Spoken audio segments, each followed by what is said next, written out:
Agora nós vamos fazer um bom debate aqui. Já estava aqui com a gente o Kim Kataguiri, coordenador do MBL, e agora também o senador Roberto Requião. Boa tarde. Boa tarde. Eu me pergunto já se o senhor se armou para mim ou para o Kim Kataguiri. Aliás, estou vindo lá da Barranco, viu? Estaria porreta. Há muitos anos eu não passava por lá. A melhor que tem por aí. Muito boa. Olha só, esse é político. Já começou elogiando o patrocinador do programa. Esse tem carreira. O Barranco é patrocinador, é? É patrocinador. Eu há muito tempo que não ia lá. Eu vou lá para não prestigiar o patrocinador, eu sou cliente da Nabrasa, que é uma belíssima churrascaria também. Senador Roberto Requião, o que o senhor achou do voto do desembargador João Pedro Gebran Neto? Eu achei que ele fez uma análise sistemática da corrupção no Brasil, do problema das instituições. Ele mostrou o que a Lava Jato tem mostrado até hoje. Nós estamos com um processo de corrupção que atinge todos os países. Esqueceu de dizer que com as mesmas penas, os mesmos erros dos políticos, dos empreiteiros, nós podíamos pensar também no judiciário, no Ministério Público, com o auxílio residência, com salários que vão a 120, 130, 140, 200 mil reais. Há uma corrupção sistêmica no Brasil que precisa ser corrigida. Eu só não entendo como, no fim disso tudo, com que eu posso concordar, qualquer brasileiro lúcido concorda, ele atribui ao Lula um apartamento que nunca foi do Lula. E veja bem, eu falo com a autoridade de quem fez oposição ao PT no Congresso Nacional. Eu fui, talvez, a única definitiva e forte contra a política econômica do Lula e do Meirelles, e a mesma coisa com Joaquim Levy da Dilma. Acabei votando contra impeachment. Por quê? Porque eu conhecia os que iam tomar conta do governo.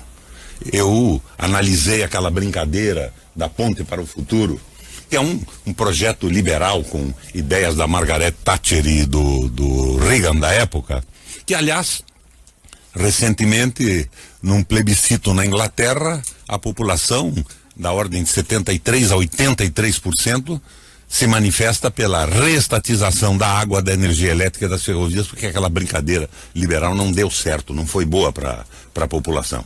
Principalmente nesses serviços públicos que são essenciais para o desenvolvimento da economia privada e da vida melhor das pessoas. Então eu sabia onde é que a gente estava entrando. E eu hoje acho que esse espetáculo midiático da condenação do Lula, que tem erros, tem acertos, tem pecados, está servindo apenas para consolidar o entreguismo no Brasil. Por que colocam cento e tantos membros do Ministério Público e policiais para investigar os pedalinhos da dona Marisa com o nome dos 2 netos dela? Mas ninguém investiga a indenização que estão pagando para acionistas da Petrobras, absolutamente descabida, a entrega do pré-sal, a liberação de venda de áreas de terra do Brasil sem limite de tamanho para grupos estrangeiros. Estrangeiros quem? Norte-americanos? Sim, mas também russos e chineses que estão no mesmo barco hoje. Um presidente da República Americana já disse que países não têm amigos, têm interesses. E o Brasil tinha que se defender desses interesses com uma proposta soberana, nacionalista, mas não pode esquecer que 82% da população são de trabalhadores e que eles não vão aceitar o massacre da CLT e o fim da aposentadoria. Erros a serem corrigidos, mas não a liquidação da evolução social do Brasil. Kim Kataguiri. Olha, por incrível que pareça, eu começo concordando com o senador, né? Acho que boa parte dos holofotes da corrupção que estão sobre o legislativo e o executivo não são direcionados também para o Ministério Público e para o Judiciário, né? E nesse caso existe até, o senador apontou aí, auxílio moradia, super salários, é uma questão que chega até a ser mais grave do que a corrupção, porque a corrupção pelo menos é crime, a corrupção pelo menos você pode mandar alguém para cadeia por causa disso. Agora você não pode mandar nenhum juiz, nenhum promotor para cadeia por receber super salário, porque é uma corrupção institucionalizada, legalizada, né? Ele recebe ali 100 mil, 150 mil, 200 mil, 500 mil, já chegou ao absurdo de um ex-desembargador do TJ do Rio de Janeiro receber 1,5 milhão num só mês. E isso tá tudo bem, porque segundo eles não é salário, é indenização, é gratificação, é vantagem. Nesse sentido, eu concordo completamente, né? E outro aspecto é de que, por pior que seja o executivo e por pior que seja o legislativo, ambos se submetem às urnas de tempos em tempos. E infelizmente o que a gente vê, quando há erros no judiciário, quando há erros no Ministério Público, muito dificilmente há algum tipo de punição efetiva. Agora, eu discordo diametralmente da visão de mundo do senador quando ele fala em entreguismo, né? Eu acho que isso remete a uma visão de Guerra Fria, remete a uma visão de disputa ali entre países que hoje já não é compatível nem com as democracias ocidentais, nem com a economia de mercado, né? Não acho que os países têm de se enfrentar, pelo contrário, acho que os países têm muito a contribuir uns com os outros, como sempre fizeram ao longo de toda a história. E discordo que a gente não esteja explorando o pré-sal, a gente não esteja explorando todo o potencial da nossa indústria de óleo e gás, que poderia estar gerando aí mais de 800 mil empregos diretos e indiretos com as empresas que prestam serviços à Petrobras, não a Petrobras em si, mas não conseguem gerar esses empregos simplesmente porque, vamos imaginar uma criança, né? Uma criança que é muito protegida pelos seus pais. Seus pais mantêm essa criança dentro de casa até os 60 anos de idade. Aí os pais morrem. Essa criança, esse agora idoso, né, vai sair na rua, vai procurar um emprego, vai tentar sobreviver, mas ele nunca pegou um ônibus, ele nunca foi para a esquina sozinho, ele não sabe fazer absolutamente nada. Eu acho que justamente isso que reflete, que significa o nacionalismo, o protecionismo, né? Aqui no Brasil a gente sempre teve esse discurso, principalmente na ditadura militar, nos governos petistas, né, de indústria nacional, de campeões nacionais, de fortalecer a indústria nacional, mas na prática tudo que a gente fez foi impedir o avanço da indústria nacional, fazendo com mantendo ali a nossa indústria do 0 aos 60 anos de idade dentro de casa, sem que eles soubessem fazer nada fora dessa casa. Então, o potencial do pré-sal, que era muito maior há anos atrás, já foi desperdiçado simplesmente porque a gente detém, o Estado detém o monopólio da exploração, a gente tem uma política de conteúdo local que obriga as empresas ali até o 3º ou 4º nível a serem nacionais, ou seja, o cara que produz a borracha da mangueira que é usada na Petrobras precisa ser brasileira. Isso é um retrocesso gigantesco porque impede que outros players, outras empresas possam explorar o petróleo, e isso não significa mandar a nossa riqueza para outros países, pelo contrário, significa mais arrecadação, significa mais emprego, afinal os empregos são gerados aqui e os impostos ficam aqui. Então, nesse sentido, eu discordo da visão do senador. Em relação à condenação, acho que é evidente que não haverá nenhum tipo de nota fiscal ou de contrato dizendo isto aqui é do ex-presidente Lula, mesmo porque um dos quesitos jurídicos apontados pelo juiz Sérgio Moro e referendados aí pelo relator foi ocultação de patrimônio, né? Justamente por não existir esse documento que ele citou ocultação de patrimônio. E é interessante que em 2010, e isso foi ressaltado hoje pelo Ministério Público, a própria presidência da República admitiu que o triplex era do Lula, né? A presidência não negou que o imóvel era dele. Isso quando não havia nenhum tipo de investigação, não havia nenhum tipo de suspeita. Agora, de repente, anos depois, quando há suspeita, quando há investigação, quando há uma denúncia do Ministério Público, o Lula passa a negar a propriedade. Senador Roberto Requião. O Kataguiri está recitando um mantra já conhecido, o mantra do liberalismo econômico. Vamos tentar trazer o Kataguiri para os fatos efetivos da história econômica recente do Brasil. Na década de 80, os tigres asiáticos, que eram a Malásia, a Tailândia, a China e a Coreia do Sul, e diante do Brasil, eram irrisórios. Hoje, nós produzimos industrialmente muito mais que os tigres asiáticos. Veja bem, Coreia do Sul, Tailândia, Malásia e China. Hoje, nós não produzimos 15% do que eles produzem. Nós avançamos um pouco na época dos militares, com toda a repressão, todo o absurdo, toda a negação da democracia e a corrupção que estava embutida naquele processo também. Eles levantaram a indústria nacional, né? Nós tivemos a valorização da Petrobras, a siderúrgica nacional. A política dos militares foi uma política de desenvolvimento nacional, foi os grandes competidores. Também concordo que isso é um erro deles e é um erro do atual governo, os campeões brasileiros, essa proposta que fez o BNDES trabalhar nesse sentido. Mas nós paramos nesse processo. E essa história da solidariedade mundial é uma piada. O Trump assumiu os Estados Unidos defendendo o quê? defendendo o desenvolvimento e o emprego dos americanos contra a evasão do capital. O capital americano sai dos Estados Unidos e vai se apropriar do quê? Vai se apropriar da mão de obra semi-escravizada chinesa, Kataguiri. A China, naquela época, vivia uma relação de trabalho medieval. E o investimento americano nas zonas de processamento industrial do Japão dava a um japonês a possibilidade de um emprego fixo, que não existia num país que vivia o medievo. Dava a possibilidade de um almoço melhor para ele e de garantir o jantar para sua família. Foi uma evolução social na China. Mas, hoje, o que pretendem no Brasil? O que é a tal ponte para o futuro? É uma proposta que nos leva à barbárie. Ela propõe uma submissão completa do emprego do brasileiro ao interesse do capital financeiro. Não tem solidariedade nenhuma nisso. Vou até me remeter à velha Bíblia. Não se pode servir a Deus e a Mamon. E Kataguiri, Mamon, que não é uma palavra japonesa, é uma palavra hebraica, significa dinheiro. Não se pode servir a Deus e ao dinheiro. O Papa, agora o nosso Papa Francisco, que apesar de ser argentino, é um sujeito formidável, disse em Davos, na última reunião de Davos, não nessa, o dinheiro é bom. Investido numa fábrica gerando empregos, investido em mudança e evolução tecnológica, ele é bom, mas ele não pode comandar o mundo. O que nós vemos agora é a tentativa do comando do planeta Terra pelo capital. Eu tenho tempo para discorrer sobre isso? Tem, mas então vamos lá. Fazer um ping-pong. Onde é que começa isso? Vamos dar um apoio histórico para o Kataguiri pensar melhor. Você acha que ele não tem apoio histórico? É?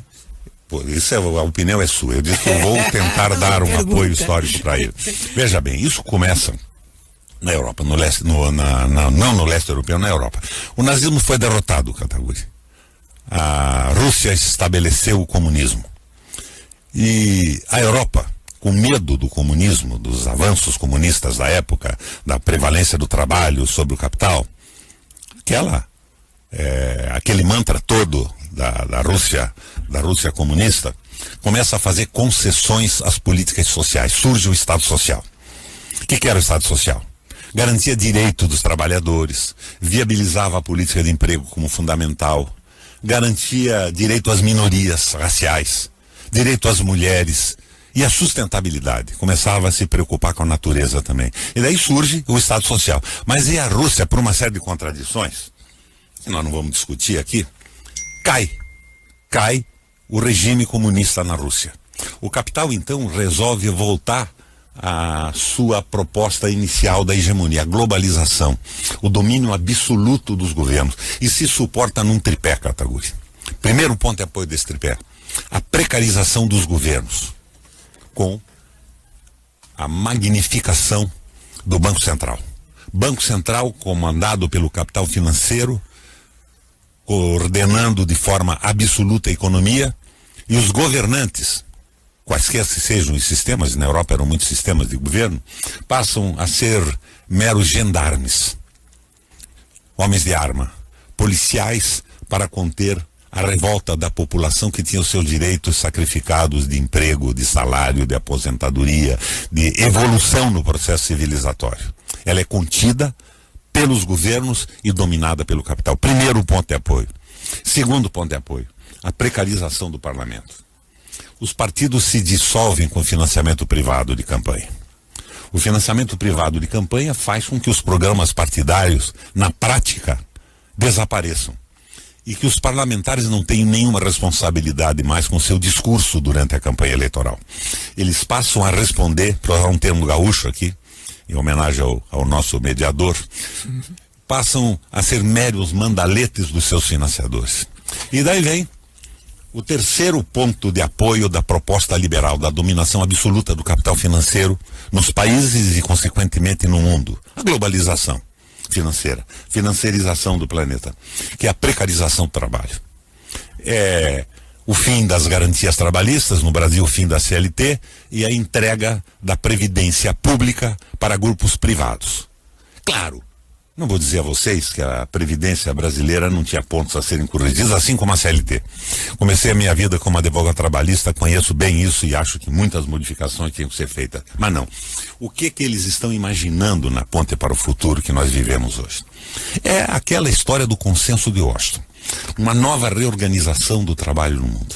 E o Brasil e a América do Sul entra nesse processo como um país que vai ser o celeiro do mundo. Vai abastecer o planeta com bens agrícolas, com minerais, as famosas commodities não processadas e com uma mão de obra muito barata. Então vem a precarização do trabalho. E eles imaginavam que replicariam o modelo chinês.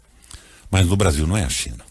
Os nossos trabalhadores, vou completo ou não tenho nada que fazer aqui? Não, o senhor então vamos lá. O senhor fez uma bela Os exposição. nossos trabalhadores têm que arrematar a exposição. Muito bem. Me perdoa. Claro. A franqueza. Já me armou uma armadilha, ou pro Kataguri, não Foi sei. pro Kataguri. Você podia ter me dito que eu viria conversar Kataguri, com ele e eu viria com prazer. Tá. Mas vocês ocultaram. O rádio não bem. faz isso. Tá bem, tá eu sou bem. jornalista também, fica Beleza. aqui a minha crítica ética. Jamais me recusaria e não me recuso a debate. Agora você não vai me interromper mais. Perfeito. Muito obrigado. Muito bem.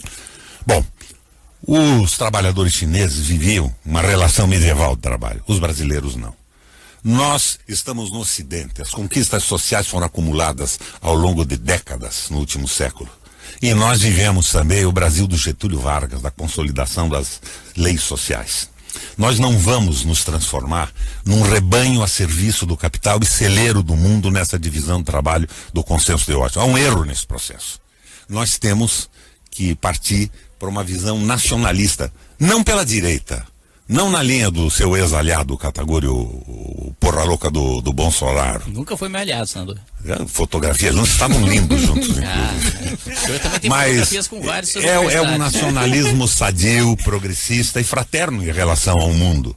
Mas nós não podemos ser o celeiro do mundo com uma mão de obra de trabalhadores brasileiros semi-escravizados. O caminho não é esse. Então, a vertente que eu vejo agora como possível para o Brasil é uma visão nacionalista, fraterna, levando em consideração o que o Trump dizia. Sem proteger o trabalhador norte-americano e as nossas empresas, não pode haver desenvolvimento e progresso. Então, o caminho é esse. Agora, essa utopia de que os povos são fraternos, que nós podemos comprar tudo no mundo, veja bem, nós éramos industrialmente mais desenvolvidos que os tigres asiáticos, em 80. Hoje, nós estamos liquidados. Em 70, a participação da China, Kataguri, no mercado mundial era 1%. E do Brasil também. A China hoje tem 17%. Nós estamos com 204 milhões de habitantes e continuamos em 1%. O nosso desenvolvimento industrial está sendo impedido. Então a questão é que o nacionalismo tem que partir de um conhecimento mais profundo da história e da economia e o que está acontecendo nos países. Vou aproveitar a sua concessão para a não interrupção. Qual é o caminho? Qual foi o caminho da Alemanha na crise, na recessão? Nova política alemã.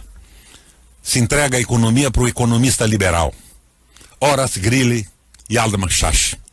O Hjalmar assume a condução da economia alemã e se transforma no dia seguinte num alemão, não num liberal. Primeira medida, a Alemanha não comprará mais em dólar. Por quê? Porque o dólar desfavorecia de forma completa a conversão da moeda alemã. A moeda alemã não era conversível no mundo, como o real não é hoje. Então o que ele propõe? A Alemanha compra de quem dela comprar e paga em produtos alemães. E depois faz a grande associação entre a indústria alemã e o Estado. E essa associação cria uma moeda não moeda, que era um título público, uma ação para investimentos no desenvolvimento econômico. Começa com as autobans, investe nas siderúrgicas, nas usinas de produção de energia. Em uma semana acabou a inflação da Alemanha. E em 6 meses acabou o desemprego. O Horace Greeley é copiado pelos Estados Unidos no New Deal. O Roosevelt era presidente dos Estados Unidos e a recessão era brutal. Daí surge lá um sujeito que é conhecido no mundo inteiro, muito conhecido nosso aqui, o Henry Ford. O Henry Ford, baseado nas teorias do Taylor. O que dizia o Taylor, Katagiri? o conhecimento e o investimento no trabalhador aumenta a produtividade. Coloca essa ideia da especialização do trabalho na linha de montagem e produz o Fordinho de uma forma espetacular. A economia americana, que era semelhante e complexa como a nossa, copia a linha de montagem e os Estados Unidos começa a produzir adoidadamente. O Frank Delano Roosevelt resolve premiar o Henry Ford com a comenda mais alta que havia nos Estados Unidos na época, e ele diz o quê? Não quero, não aceito. O Roosevelt pergunta, mas por que não aceita? Porque a linha de montagem está acabando com os Estados Unidos e impede a retomada do crescimento econômico. Meu Deus, diz o Roosevelt, o que eu faço? Ele dá o conselho então. Você diminui a carga horária dos trabalhadores para incorporar mais gente no mercado de trabalho. E aumenta o salário para a economia poder girar de novo. E daí a recessão americana começa a ressurgir no New Deal. Senador deu uma aula e, além de tudo, como a gente diz aqui, já que ele usou o termo gaudério, né, ele usou o termo manda-leite, eu vou dizer que ele ia de faca na bota. Senador, faca na bota. Ele diz assim, ele manda um apresentador do programa calar a boca. Tem que ter culhões para isso. Kim Kataguiri. Muito bem. Bom, eu chamaria isso de falta de educação, mas vamos seguir. Como o senador me agraciou com uma aula, um contexto histórico, vou responder e agraciá-lo com uma aula de um contexto econômico, né? Em nenhum momento eu disse contar com solidariedade de outros países. Como você disse, eu concordo, os países têm interesses, e é justamente por terem interesses que eles fazem comércio com outros países, né? Sem investimento externo, a Inglaterra não seria o que é, sem investimento externo, os Estados Unidos não seria o que é, sem investimento externo, nenhum país desenvolvido seria o que é. E não é pensando no bem do próximo que o investidor vem para o Brasil, que o investidor vai para os Estados Unidos ou que o investidor vai para a Inglaterra. Assim como não é pensando no meu bem que o açougueiro me vende a carne ou que o padeiro me vende o pão. Isso é antigo, isso é Adam Smith, isso é riqueza das nações. Ele vende justamente porque está pensando na própria família, na dignidade de prover o próprio sustento, justamente pensando no próprio lucro para ampliar o seu negócio e assim gerar mais emprego, fazer a economia rodar mais e ele ter melhor qualidade de vida. Ninguém aqui está sendo ingênuo de pensar que existe uma grande solidariedade mundial e todos vão se abraçar e cantar Imagine, e ninguém aqui defende utopia, e é até engraçado ouvir isso de um parlamentar de esquerda. De qualquer maneira, é importante ressaltar que o welfare state que você citou dos anos 80, anos 90 da Europa foi justamente o que fez com que ele tivesse de ter um choque de liberalismo no final dos anos 90 para retomar o crescimento. Tanto que não existe nenhuma grande empresa sueca, um dos países que é um dos maiores exemplos do welfare state europeu, que tenha surgido depois do welfare state. Surgiu justamente antes. Todas as grandes empresas suecas surgiram antes do welfare state, em que não havia tantas regulações, em que não havia tantos impostos, em que não havia tanta burocracia. Mesma coisa quando você citou aqui os tigres asiáticos, né? Os tigres asiáticos, diferente do Brasil, não se endividaram, não criaram milhares e milhares de empresas estatais como regime militar, e justamente por isso não tiveram hiperinflação nos anos 90 como nós tivemos graças ao excesso de gastos do governo militar, né? Economicamente é desastroso, uma política muito similar que a gente teve nos governos petistas e que justamente nos levou ao subdesenvolvimento. Então, justamente o contrário do que se coloca, justamente a abertura de mercado, justamente a abertura de relacionamentos que se deve fazer para que a gente possa gerar emprego. Já que coloquei aqui exemplo da indústria de óleo e gás, e quem já foi a Macaé e quem conhece as fornecedoras, vê com bastante clareza que elas simplesmente estão sem serviço porque a Petrobras quebrou, prometeu explorar diversos campos de pré-sal, prometeu fazer um monte de furo por aí, Brasil afora, não conseguiu entregar, não tem a mesma habilidade das empresas estrangeiras, existe um padrão de exploração, existe um padrão de exploração de petróleo mundial e outro brasileiro, né? Aqui no Brasil a gente tem 92% nas mãos da Petrobras, 8% nas mãos da Statoil, enquanto a gente tem, por exemplo, em países em que a gasolina é mais barata, e é uma das maiores reclamações que a gente tem ouvido hoje em dia, os países em que a gasolina é mais barata, justamente aquelas em que a indústria de óleo e gás é mais competitiva e disputa mais entre si do que simplesmente tendo uma empresa estatal que serve como um grande cabide de emprego, serve como um grande conchavo, serve como mesa de negociação política, e o senador, que é membro do Senado e membro inclusive do MDB, sabe muito bem disso, né? É um rapaz educado. Educado, parece ser educado, né? Claro, mas o mal é que ele não entende nada de economia e nem de história. A Petrobras não quebrou por sua ineficiência, ela foi roubada. Claro que foi. Quero ver essa gente toda na cadeia, quem meteu a mão na Petrobras. A Petrobras teve dificuldade porque fez um investimento brutal nas refinarias no Brasil, para refinar o petróleo brasileiro, e encarou a crise provocada pelo shale gas nos Estados Unidos. Os Estados Unidos começou a utilizar o gás, injetar água e detergentes no subsolo, nas camadas. Não é o gás de xisto. O xisto é a rocha petrolífera consolidada e tem que ser cozido para gerar petróleo. É o gás mesmo de rochas que não haviam se consolidado nessa forma xistosa. E baixou brutalmente o preço. Nós tínhamos petróleo a $140 o barril. E de repente o petróleo cai para quase $10. A Petrobras se endividou. Foi mal administrada, vamos conceder isso. Fez investimentos que foram eivados também pelo processo de corrupção. Mas a ideia básica de refinar petróleo no Brasil estava correta. E quando baixou o preço do petróleo, ela ficou com o seu produto principal com o preço lá embaixo, mas a sua dívida era em dólar e o dólar não teve essa redução como teve a Petrobras. Então a coisa está realmente por aí. Agora você veja, o liberalismo econômico começa com a Thatcher e o Reagan nos Estados Unidos. A última pesquisa na Inglaterra mostra que 73% a 83% da população quer a reestatização da água, da energia elétrica e do petróleo. O caminho está completamente errado, Kataguiri. Você fez um récito que eu tenho visto muitas vezes você fazer por aí, com apoio de redes de televisão e tudo. E eu não vejo em você também um sujeito mal intencionado. Nem vou fazer piada sobre a sua educação nesse processo, o seu romance com o Dória e com o Bolsonaro, renegado agora. Mas é sempre assim, né? Acaba o namoro, você renega a paixão. Mas, não sendo por aí, eu acho que você está com um raciocínio errado sobre a evolução econômica do mundo. Eu não digo que é completamente errado. Eu, por exemplo, saudei essa Lava Jato em prosa e verso no Senado. Sou amigo do Moro. Mas o senhor acha que o Lula trabalhou paralelamente com o meu governo. Nós trabalhamos no combate ao tráfico de drogas e tudo isso, e depois eu fiz a denúncia da CC5 do Banestado, aquele roubo todo dos não residentes no Brasil, aquelas contas CC5. O Moro não conseguiu avançar muito com aquilo. Culpa dele? Também não.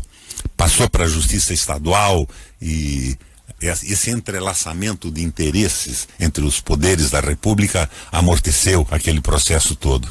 Mas eu acho que eles estão equivocados no foco. Ladrão na cadeia, isso é uma coisa, mas estão prejudicando o Brasil porque estão abrindo a possibilidade do entreguismo absoluto. Solidariedade, comércio mundial, é claro que isso tudo é extremamente válido, mas a submissão não. O Brasil virou um país eco de quinta categoria, não tem importância mais nenhuma no mundo, não pode dar uma opinião, porque ninguém respeita a opinião. Você viu o que aconteceu com o Temer lá em Davos? Ele falou praticamente sozinho, não tinha quem quisesse ouvir o presidente do Brasil. Por quê? Porque ninguém sabe o que vai acontecer com essa confusão política do país. E essa perseguição específica em cima do PT é ridícula. Eu sou do PMDB. PMDB velho de guerra. Mas eu sou do PMDB daquele documento Esperança e Mudança. É um documento desenvolvimentista, nacionalista. Ora, veja, isso não é o atraso, não é a xenofobia.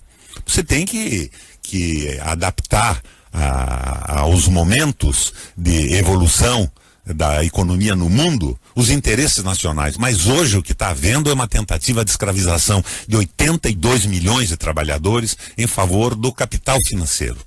E eu não sirvo a mamão. Não acredito nem que você sirva, embora o seu discurso seja muito apropriado para o dinheiro bíblico.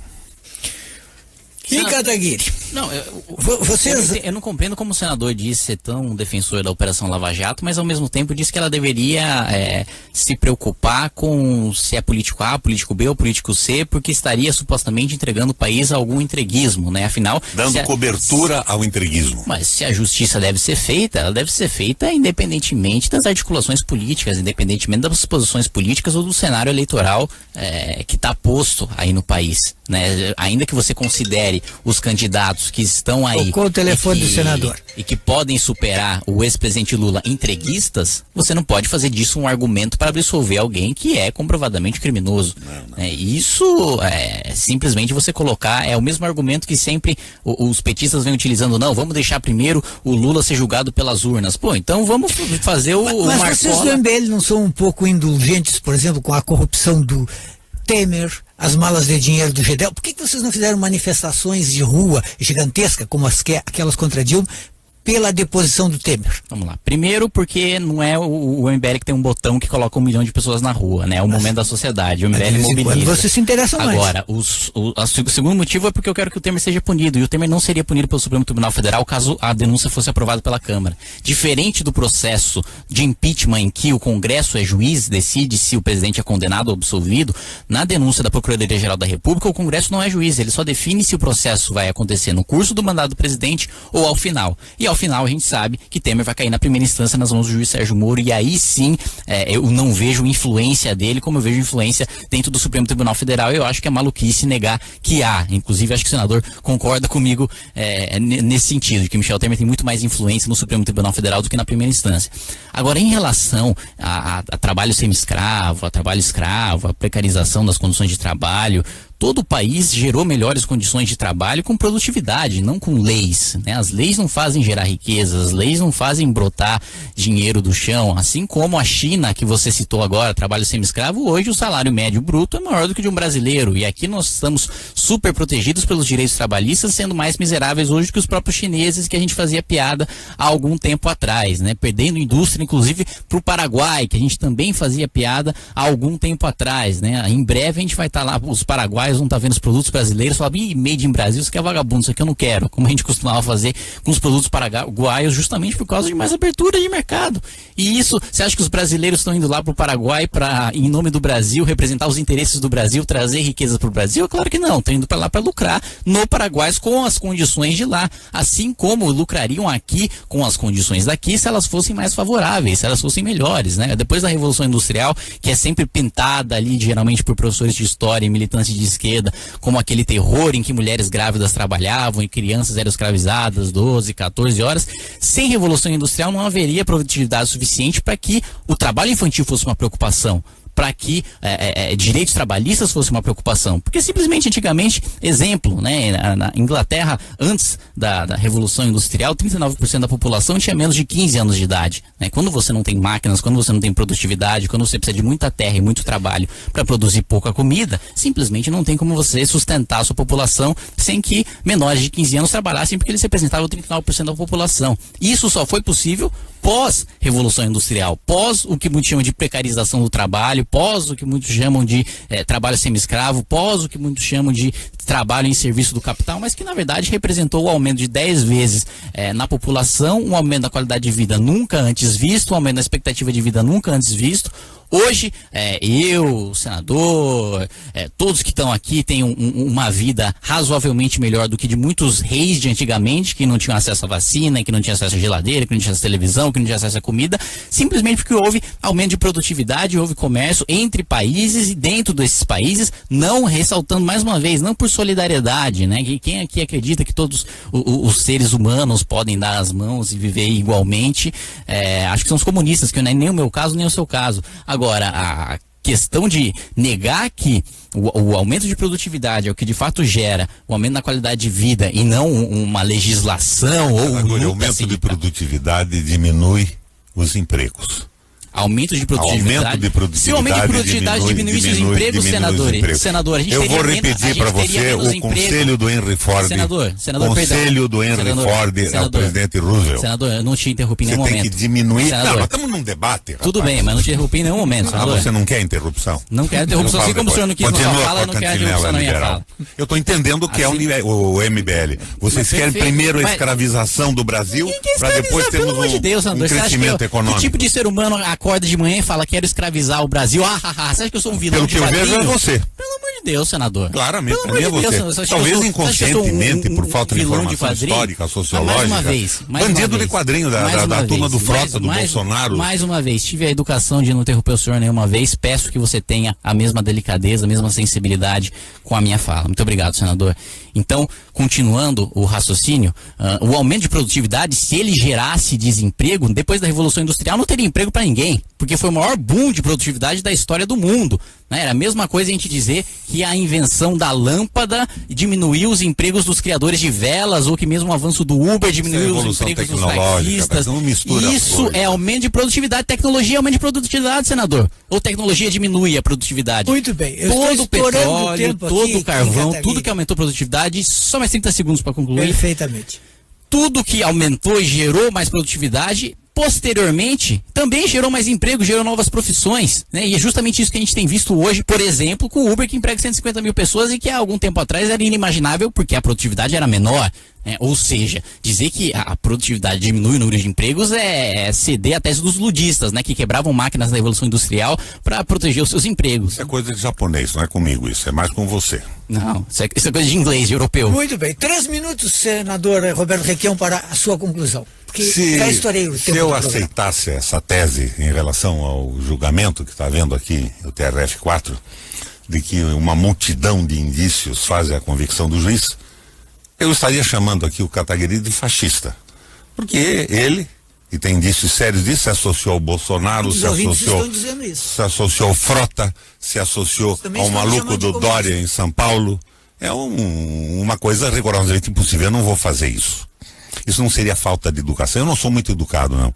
Eu sou brasileiro, nacionalista, brigo pelo meu país e fico revoltado com propostas entreguistas. O que eu vejo é que a proposta do MBL é a proposta do sacrifício de 82 milhões de brasileiros sob o pretexto de que isto, a escravização do trabalho, vai gerar o desenvolvimento posteriormente. Não é assim.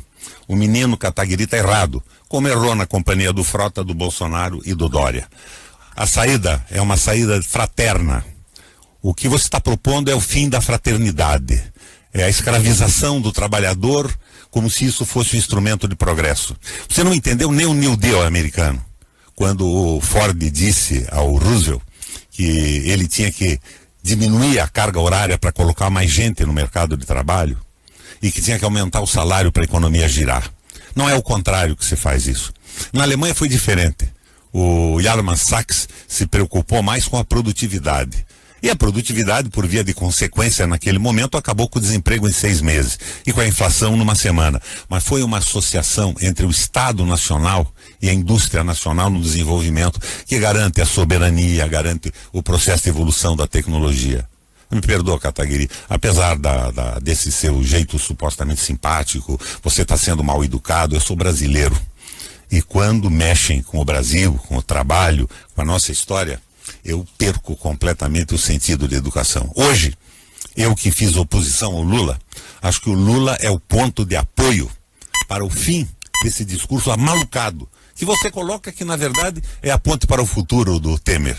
É um suicídio nacional, falta de amor, de fraternidade, de respeito ao próximo, e isso tudo com uma suposta teorização sobre a economia de quem realmente não estudou economia em profundidade, não tem noção da história e despreza essas relações de dominância do capital no mundo. Hoje, no Brasil, o inimigo é a corrupção, mas é também o capital financeiro. É o Bradesco, é o Itaú, é o capital financeiro nacional e internacional. E esta proposta maluca sua de escravizar o povo em nome de um futuro desenvolvimento econômico e produtividade é o tal do seu MBL, do Frota, do Dória e do Bolsonaro. Muito bem, estamos chegando ao final do programa. Quero agradecer muito ao Kim Kataguiri e também ao senador Roberto Requião. Me esculhambou bastante, mas está tudo bem, por um bom programa a gente faz qualquer coisa. Quero agradecer. Mas lá no Paraná é diferente, eu sou jornalista. Tá bem. Lá não é só o produtor do programa e o moderador que pode esculhambar o debatedor. Mas aqui também pode esculhambar a vantagem. Mas eu também quero dizer que o Kim Kataguiri foi o único nesse programa hoje que não me esculhambou. Então, muito obrigado, Kim Kataguiri, pela gentileza de não me esculhambar. Aderiu o MBL. Aderiu o MBL não me esculhamba, senão. Mas gostei muito das suas ideias, apesar do senhor ter me esculhambado. Muito obrigado, estamos chegando ao final do programa, sempre num oferecimento de Unimed, cuidar de você, esse é o plano. CEPERS, um sindicato comprometido com os educadores e a qualidade da educação, a FISVEC, Sindifisco RS, auditores fiscais trabalhando pelo desenvolvimento do Estado, a DURG Sindical, em defesa da educação pública, e SIMPA, Sindicato dos Municipários de Porto Alegre, contra as privatizações, na defesa do servidor e do serviço público de qualidade. Vem aí a Ananda Miller e mais o José Aldo Pinheiro, lá do TRF4, com a segunda parte do julgamento do recurso do ex-presidente Lula e de outros réus. Muito obrigado, até amanhã.